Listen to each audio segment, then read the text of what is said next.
After the terrible war between the Salar and Uvanti, the galaxy was quiet but not peaceful. Most people were tired. Whole worlds were damaged.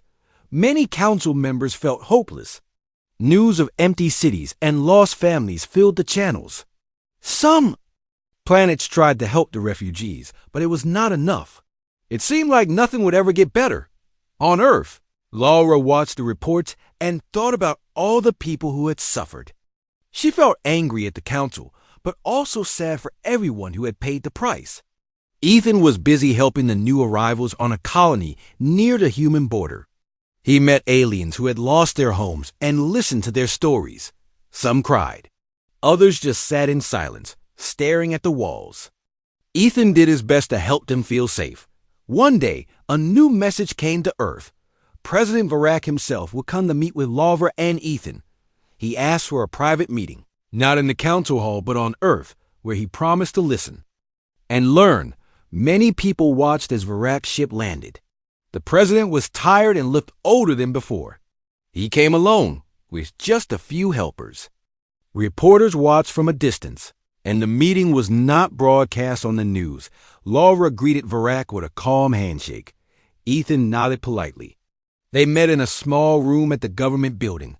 Varak sat down and spoke first. I am here to say sorry. The council was wrong. We did not listen to you. We did not treat you with the respect you deserved. Because of that, many people suffered. Laura listened. She did not answer right away. She wanted to believe Varak's words, but she had heard empty promises before. Ethan looked at Varak and saw that he was not pretending. He looked truly sad and ashamed. Varak said, We need you. The galaxy needs humans, but we do not want to use you. We want to work together, but only if you are willing. Laura said, If the council wants humanity's help, there must be real changes. No more broken promises. No more treating us like tools. We need respect, fair treatment, and safety for our people. If you can give us that, then maybe we can talk. Varak nodded. I am ready to agree to those terms. I will ask the council to promise them in front of everyone. If they do not, I will leave my job. Ethan said, It is not just about the leaders. The people of the galaxy must learn too. They must know that humans are not weak or easy to trick. They must know that we will not come back unless there is real change. Varak agreed. He promised to return to the council and tell everyone what Laura and Ethan had said. Before he left, he asked to meet some of the refugees who had been saved by humans. Laura took him to a shelter where aliens and humans lived side by side. Varak spoke to a family who had lost everything in the war. They thanked Ethan and Laura for their kindness. Varak was quiet as he listened. He saw for himself what true respect and friendship looked like. After Varak left Earth, he returned to the council. He stood in the great hall and told the whole galaxy what had happened. He told the story of the meeting, the pain and hope he had seen, and the changes that must be made. He asked every delegate to vote on the new rules: respect, fair treatment, and security for all, including humans. Some delegates argued. Some thought it was too late. But most were tired of fighting. They voted yes. The council made new agreements with strong promises written down for all to see. For the first time in a long while, hope returned to the Great Hall. On Earth, people waited for news. When Laura and Ethan heard what the council had decided, they met with President Lewis. They talked for hours about what to do next. Laura said, This is a new chance, but we have to be careful. We must watch and make sure the promises are kept. Ethan agreed. He sent messages to his old friends, like Zara, telling them the news. Some were happy and hopeful. Others were still afraid. But most agreed that it was better than before. As the days passed, humans and aliens began working together again, but more slowly this time. Trust had to be rebuilt, one step at a time. Laura made sure every deal was fair and open. She made visits to other worlds to talk with leaders and listen to their concerns. Ethan joined her sometimes, helping to explain the new agreements and answer questions. Some people, both human and alien, still did not like the changes. They missed the old ways or did not want to trust again, but they were fewer now. Most people wanted peace. They wanted to rebuild what had been lost. In the main city on Earth, a celebration was held for the first new partnership between humans and another world. People cheered and waved flags. Laura and Ethan stood on a stage, shaking hands with alien leaders. They knew it would not be easy, but they also knew it was the right thing to do. Back at the council, Varak gave his final speech as president. He said, "Let us not forget what happened when we lost respect for one another. Let us build a better galaxy together." Then he stepped down, and a new president was chosen. In the quiet that followed, Laura and Ethan walked in the park, talking about the future. Laura said, "We have done something important, but it is just the beginning." Ethan smiled. He looked up at the stars and said, "At least now, the galaxy knows who we are. And maybe, just maybe, they will never forget again." The first steps toward peace were slow, but they were real. People began to dream again, and the hope that was lost started to return. Humans had shown their strength, but they had also shown their heart. The galaxy was different now, and nothing would ever be the same. On a quiet morning, news broke of a major fight on the edge of the galaxy. Two powerful alien groups, the Salar and the Uvanti, both wanted control of a cluster of rich planets. For weeks they had argued and sent warnings to each other. Now, without humans to calm them down, the argument turned into a real battle. Warships met in space and fired on each other. The fighting was fierce, and many ships were destroyed. Traders and travelers rushed to escape the area. The war spread quickly to nearby worlds, and soon thousands of innocent people were caught in the middle. The news reached the Galactic Council. The delegates were shocked. They tried to call for a ceasefire, but neither the Salar nor the Uvanti. Listen, the council was weak now, and nobody wanted to listen to rules that could not be enforced. For the first time in years, there was real fear that the galaxy could fall into chaos. On Earth, the government called an emergency meeting. President Maria Lewis and her team watched reports from the border. People were scared, and some asked if humans should help stop the war. But Laura said humans had warned the council many times. She reminded everyone that humanity had set clear rules, no help unless there was respect and fairness. The public was divided. Some wanted peace talks. Others said it was time for the galaxy to face the result of ignoring humans for so long. Ethan walked through a crowded street in the city. He listened as people argued about what to do. He heard a young man say, "Why should we help when they never listen to us?" An old woman replied, "Because that is what humans do, we help." Ethan understood both sides. He felt heavy in his heart, knowing that every choice had a cost. On the council, President Varak sent one last request to humans.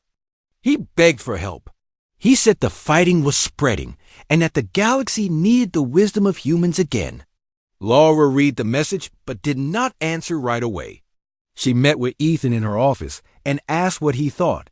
Ethan said, "They need to understand that we are not just tools to be used. They have to change, or this will happen again." Outside, some smaller alien races started to speak up. A group of traders from the Minari sent a message to Earth. They said they had always trusted humans and wanted to support humanity's stand for respect. Other minor groups sent quiet notes too. They hoped for peace, but they understood why humans stayed away. Laura and Ethan read every message. It gave them hope that not everyone had forgotten what was right. Meanwhile, the fighting between the Salar and Uvanti grew worse. Cities on the border worlds burned. Refugees fled to nearby planets, hoping to find safety. Some called out for human help, remembering the old days when human ships would arrive first in times of trouble. But this time, the human fleet did not move. Instead, Laura made sure that every human colony and outpost was protected. Human ships stayed ready at the borders, but they did not cross into the war zone. One night, Ethan received a message from Zara. She said her planet was taking in refugees from the fighting. She said people were scared and tired. She asked Ethan if humans would ever return to help the galaxy. Ethan replied, "We want peace, but we will not accept being treated without respect. If things change, we may return. But we need to see real change." On Earth, news reporters followed every move. They showed stories of people suffering in the war zone. They also showed interviews with people who remembered when humans had been the peacemakers. Some said the galaxy was learning a hard lesson. Others wondered if humans had made a mistake by leaving. Laura and Ethan watched these stories and knew there was no easy answer. Back at the council, panic grew. Delegates argued, some blaming the humans for not stopping the war. Others blamed the council itself for letting things get so bad. President Barack looked tired and sad. He wondered if the council would survive. Some members talked about leaving and making their own groups. Old alliances were breaking and new rivalries were being born. During a quiet moment, Laura received a message from a small group of alien scientists. They had always respected humans and had worked on joint projects before. They said they missed the days of trust and friendship. They wanted to know if there was any hope for a new beginning. Laura wrote back, "If the galaxy is ready for real, respect and honest friendship, we are willing to talk. But we will not go back to the old ways." As the war raged on, more and more people called for the humans to return. Some even marched in protest on distant worlds, holding signs that said, "Bring back the humans." Laura and Ethan saw the news and felt a mix of sadness and hope. It hurt to see people suffer, but it was also a sign that the galaxy was starting to understand.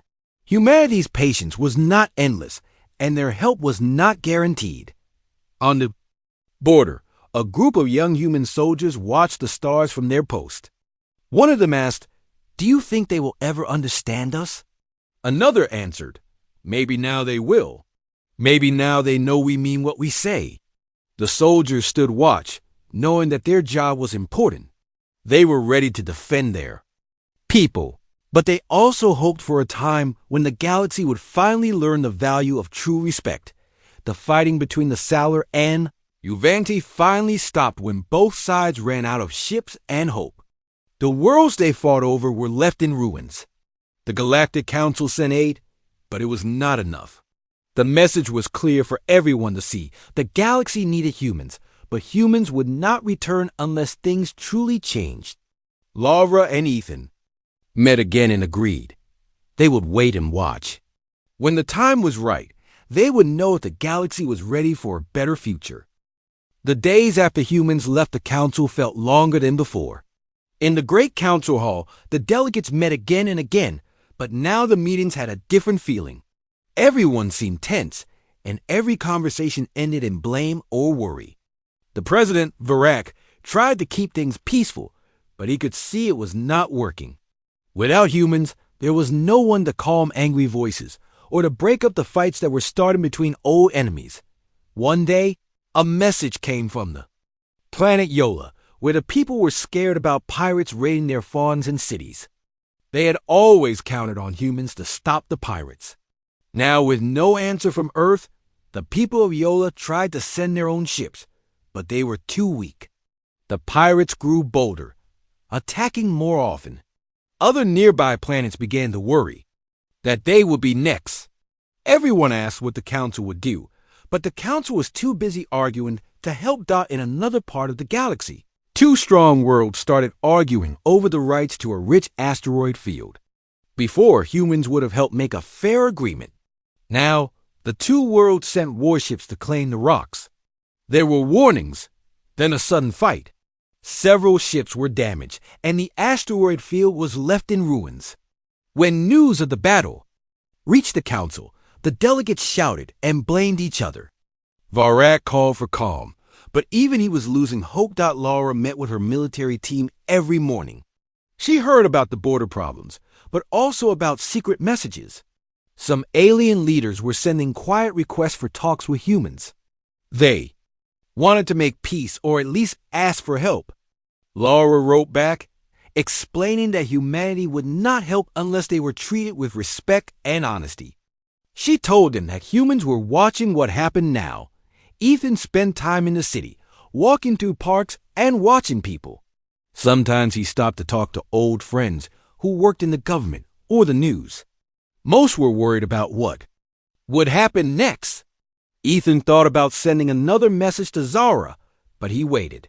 He wanted to see if things would change first. He hoped the council would finally see why humans had left. The council president called another emergency meeting. He asked every delegate what their world would do if humans never returned. The answers were not good. Some said they would build bigger armies. Others wanted to close their borders. A few even said they were thinking about leaving the council. The meeting ended with more fear than before. As days passed, small fights grew into larger ones. Some planets stopped sending food and supplies to others they did not trust. Trade slowed down. Markets crashed on several worlds, and the news was full of worried faces. People asked when things would go back to normal. The answer was always the same. Not until the humans returned. A group of council delegates decided to try something new. They sent a secret group to human space to talk with Laura and Ethan. The trip was quiet, with only a few bodyguards and no news reporters. When the group arrived at Earth's main spaceport, Laura and Ethan met them in a private room. The delegates were nervous. They apologized for the way the council had treated humans. They asked what it would take for humanity to help again. Laura listened. She did not smile. She said humans wanted 3 things: respect, fair treatment, and real safety for their people. She said it was not enough for the council to say sorry. They had to show it in their actions. Ethan added that trust was not a gift. It had to be earned over time. The delegates nodded and promised to bring this message to the council. After the meeting, Laura and Ethan talked about what had changed. Laura said she could see some hope, but she would not agree to anything too soon. She knew that the rest of the galaxy needed to understand the value of human friendship, not just fear human anger. Back at the council, the secret delegates made their report. Some members listened and thought about what to do. Others got angry, saying that humans were making too many demands. The arguments grew louder. President Varak tried to make peace, but he was tired. He wondered if the council could survive much longer. Outside the council, more rumors spread. Some people said that humans had made new friends with other powerful races. Others said that humanity was building a fleet so strong that no one would dare to attack. Nobody knew the truth, but the stories made the council even more nervous. Laura started to notice messages from small alien groups who had always been quiet before. These groups sent simple notes of support. They said they respected humanity's decision and hoped to work together again someday. Laura saved every message. Sharing some with Ethan, it made them feel less alone in the galaxy. On a cold night, Ethan stood by the river near the government building, watching the city lights. He thought about how much had changed. He wondered, what would happen if the council really fell apart? He thought about Zara and his other friends in the galaxy. He hoped there would be a way to build something better from the trouble. He promised himself that, if the chance came, he would help Dot. As the days went on, the council grew more desperate. They could not stop the fights, and every meeting seemed shorter and less hopeful. People on Earth and on the colonies felt the tension, but Laura and Ethan worked hard to keep everyone calm. They told their people to stay patient and wait for the right time. One day, a council messenger arrived with a new request. President Varak wanted to visit Earth himself and speak to Laura and Ethan in person. He said he was ready to listen to humanity's conditions.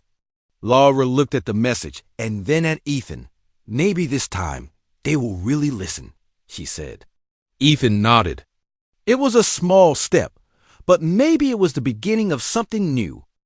Without humans at the council, the galaxy started to change. It was not always big things at first. It was small things, like arguments between minor planets and border patrols refusing to answer calls. There was a sense of worry everywhere.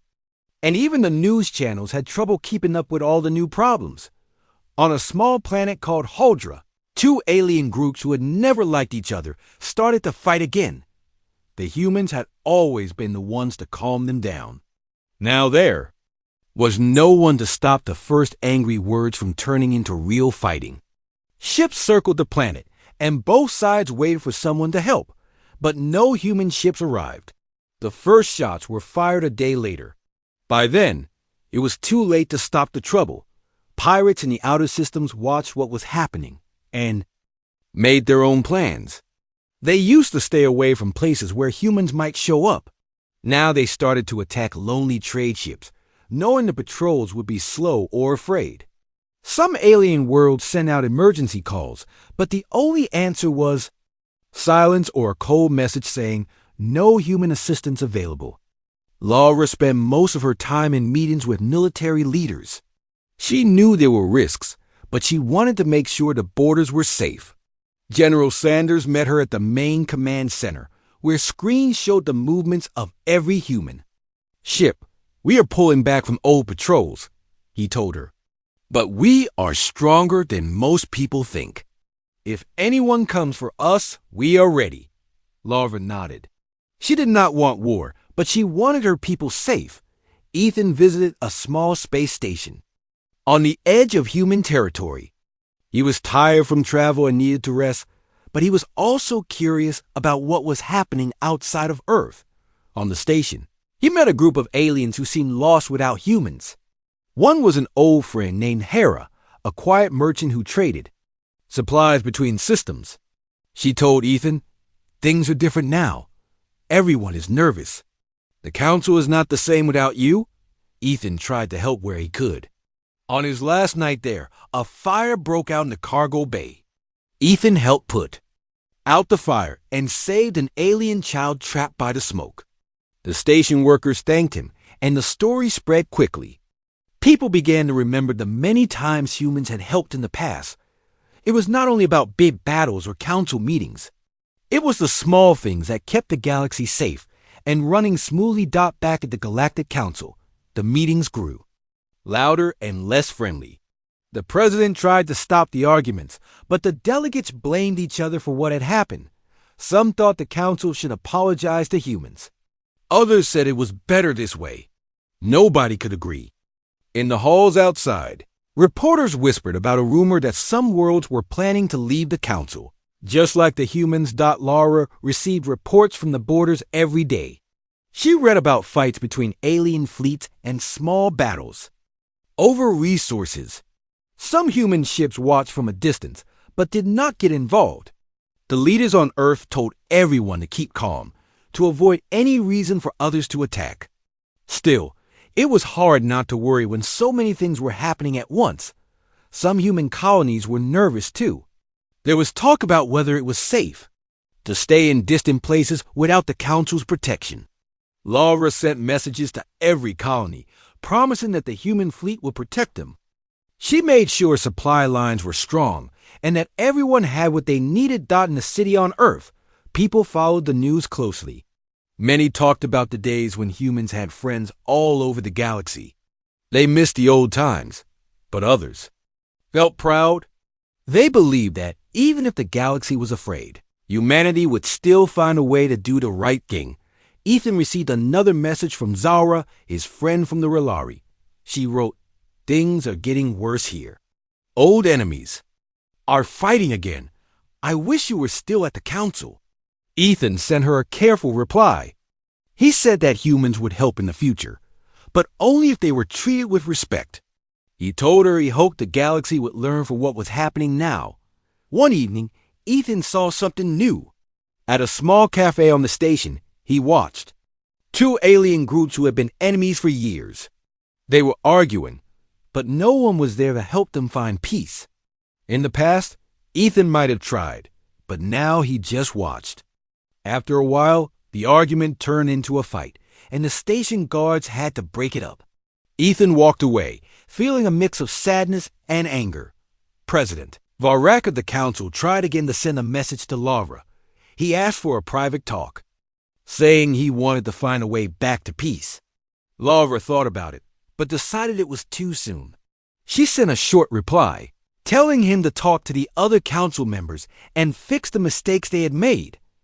On the border worlds, some smaller, species started to form their own alliances. They were scared, but they did not know who to trust. Many sent quiet messages to human commanders, saying they hoped to be friends again one day. Laura read every message and kept them in a special file. She believed there was still hope for the future, even if things looked dark right now. In the end, life on Earth and in human space continued. People went to work and school. Ships carried goods between planets. But everyone felt the change. The galaxy was more dangerous, and there was a feeling that something big was coming. Still, Laura and Ethan both believed that humanity had made the right choice. They would not be taken for granted anymore. On the station where Ethan was staying, the alien child he saved came to thank him with a drawing of the human and the child escaping the fire. Ethan smiled and promised to keep the picture. He remembered that even in hard times, kindness and courage mattered. The galaxy was watching, and the story of humanity was not finished yet. The news about humanity leaving the Galactic Council spread fast. All over the galaxy, on different planets and space stations, people turned on their screens and watched the breaking news. The faces of Captain Laura Carter and Ethan Brooks were everywhere, and everyone heard Laura's words again and again. Many aliens did not believe it at first. They thought it was a trick or maybe just a strong warning. But as the hours passed and humans did not return to the council, the truth became clear. Humanity was really gone. On Earth, leaders met in the capital city. President Maria Lewis called her advisors together. They talked about what to do next. The human colonies on other planets also held meetings. Messages went back and forth, but all leaders agreed that humanity would stand together. They would not be pushed around anymore. Laura and Ethan sat in a small room at the spaceport, waiting for their next orders. Laura stared at her tablet, watching messages from human ships and stations. Many thanked her for being brave. Some were worried about what would happen next. Ethan was quiet, thinking about his friends from other species. He wondered if any of them would try to reach him, but his communication screen stayed empty. It hurt more than he thought it would. In the Galactic Council building, the mood had changed. President Varak held an emergency session. Many delegates were shouting. Some were angry at the humans for leaving. Others were afraid. A few delegates blamed the Garulian and Kaleri for pushing too hard. Some thought the council had made a big mistake. Nobody could agree on what to do. News reporters waited outside the building, sending live updates to every corner of the galaxy. Some aliens gave interviews saying the humans were too sensitive. Others worried about trade deals and military agreements. On several border worlds, panic was starting. Small planets that depended on human ships for protection sent desperate messages to Earth. Some asked for help. Some begged for forgiveness. But the humans stayed silent. Human military commanders met with Laura by secure video call. General Noah Sanders, an older man with white hair, spoke first. He asked Laura about what happened at the council. She told him everything. The other commanders listened carefully. General Sanders said it was time for humans to bring their ships back home. Every human ship in council space was ordered to return. Quietly but quickly, the human fleet began to move. In space, human ships changed their routes. Battleships and patrol cruisers left the neutral zones and headed for the borders of human territory. The galaxy noticed. Alien ships that had always counted on humans to keep the peace were now alone. On some stations, pirate groups saw an opportunity. They began to test the limits, attacking trade convoys and small colonies. In the past, humans would have rushed to help, but now their ships turned away. Back on Earth, people felt a mix of fear and pride. Some worried about being alone in the galaxy. Others were glad that humans were finally standing up for themselves. At the main university, students watched the news on big screens. Many cheered when they saw Laura and Ethan walk out of the council chamber. Some older people remembered the last time humanity had been in a big war. They wondered if it would happen again. Ethan finally got a message from an old friend named Zara, an alien from the Relari. She asked him if this was really the end. Ethan wrote back, saying that humans were not looking for a fight, but they would not let themselves be pushed around anymore. Zara sent a sad message in return. She said things would be harder now for everyone. Ethan felt heavy in his chest. He wanted peace, but he understood why Laura made her choice. The Galactic Council grew more desperate each day. They sent official messages to Earth, asking humans to come back. Some messages were angry, some begged for help. None of them got an answer. Some smaller council members started to worry about their safety. They remembered how, whenever there was trouble, it was often a human ship that arrived first. Without that help, they felt alone. On a space station near the edge of council space, a small accident happened. An alien child was trapped in a broken corridor and air was running out. People called for help, but the only person nearby was Ethan, who had stopped at the station for supplies. He rushed into action, not thinking twice. With his training and quick hands, he broke the door controls and pulled the child to safety. The station's people watched him, surprised. They thanked him and whispered to each other. Maybe humans were not so bad after all. Meanwhile, President Varak tried to keep the council together. He called meeting after meeting, but the delegates could not agree. Old arguments returned. Some species wanted to build up their own armies. Others tried to make new deals without the humans, but nothing worked the way it used to. The council president sent private messages to Laura and Ethan, asking them to talk. Laura sent a short reply, saying the council must learn to respect humans. Ethan did not answer. He did not know what to say anymore. On Earth, leaders tried to keep their people calm. They promised to defend every colony and to protect human lives no matter what. Laura spoke on live news, telling everyone to stay strong.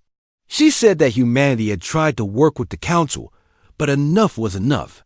She said that the galaxy needed to learn that patience had its limits.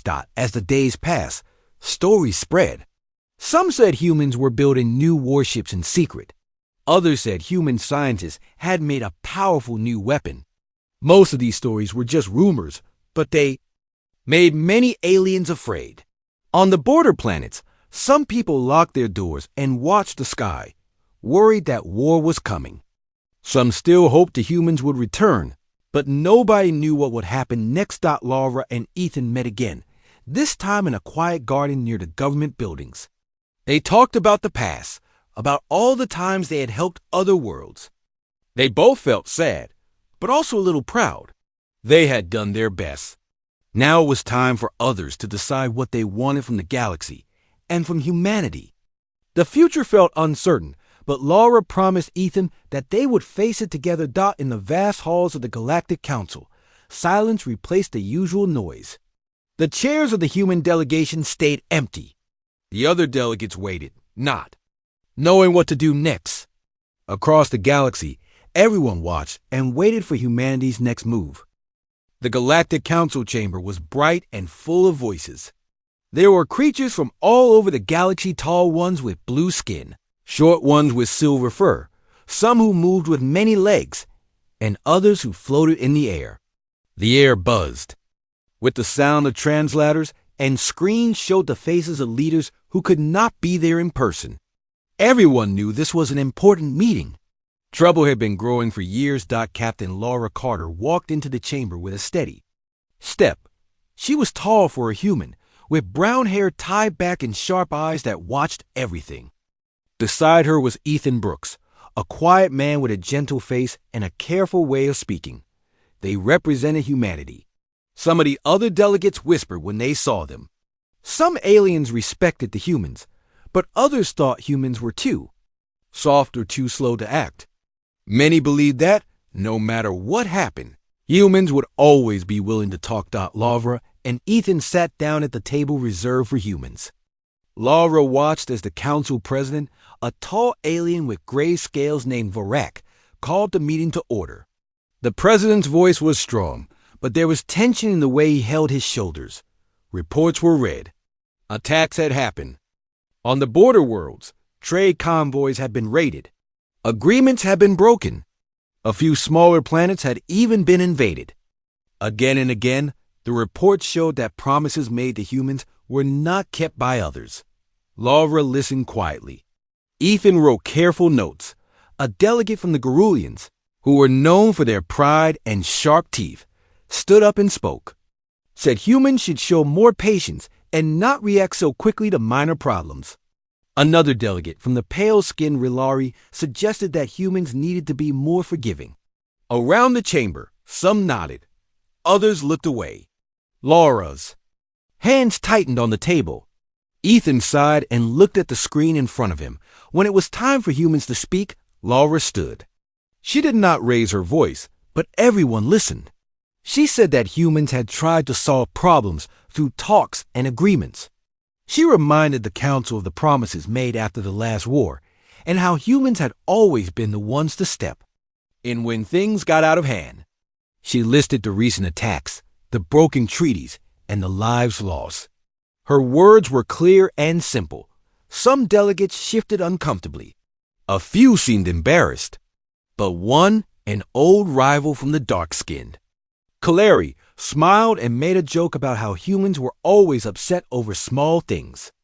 He said that space was a dangerous place and humans should accept that. A few others laughed. Laura did not. Ethan closed his eyes for a moment, then looked up. Laura said very calmly that humanity's patience was not endless. She said that humans had waited, talked, and warned. She said that if nothing changed, humans would have to make their own decisions. The chamber grew quieter. The president tried to move the meeting along, but the mood had changed. Suddenly, a delegate from the Zerlin stood up and spoke loudly. He said that if humans could not accept the way things were, maybe they should leave the council. Other voices joined in, some angry, some afraid. The sound grew louder, and the council president tried to bring order. Laura stood up again. She waited for the noise to stop. Then she spoke, her voice firm but not angry. She said that from this moment, humanity was ending all diplomacy with the Galactic Council. Humans would not join any more meetings or talks. Humans would not send ships to help with council business. She wished the other delegates luck, then sat down. For a long moment, no one spoke. The news hit the chamber like a shockwave. Even the translators fell silent. The other delegates stared at Laura and Ethan. Not sure what to do. Ethan leaned toward Laura and whispered, "We are really doing this." Laura nodded. She felt the weight of her decision, but she also felt something else, a kind of relief. For too long, humans had tried to keep the peace while others broke the rules. Now things will be different. The council president tried to speak, but his words sounded weak. He asked Laura to wait to reconsider. Laura shook her head and told him. The decision was final. She stood up in motion for Ethan to follow. The two humans left the chamber, leaving behind a room full of silent and worried aliens. As they walked down the long halls of the council building, Ethan looked back. Some delegates rushed to send messages to their home worlds. Others argued. In hushed voices, news reporters pushed to the front, shouting questions that Laura and Ethan ignored. Outside, the sky was clear, and the human ship waited for them. In the shuttle, Laura looked out the window. She saw the council building shining in the sun and wondered what would happen next. Ethan sat beside her, silent and deep in thought. Both knew that nothing would ever be the same. On the council floor, the panic began to grow. Aliens who had laughed at human warnings now realized that humanity was serious. Some feared what would happen next. Others wondered if they had made a mistake. The news of humanity's withdrawal spread across the galaxy within hours. Some cheered, some worried, and many were afraid. As the human shuttle lifted off Laura and Ethan prepared for what was to come. They had ended diplomacy, but they had not ended hope. They would see what the galaxy would do now that humanity was no longer willing to be ignored.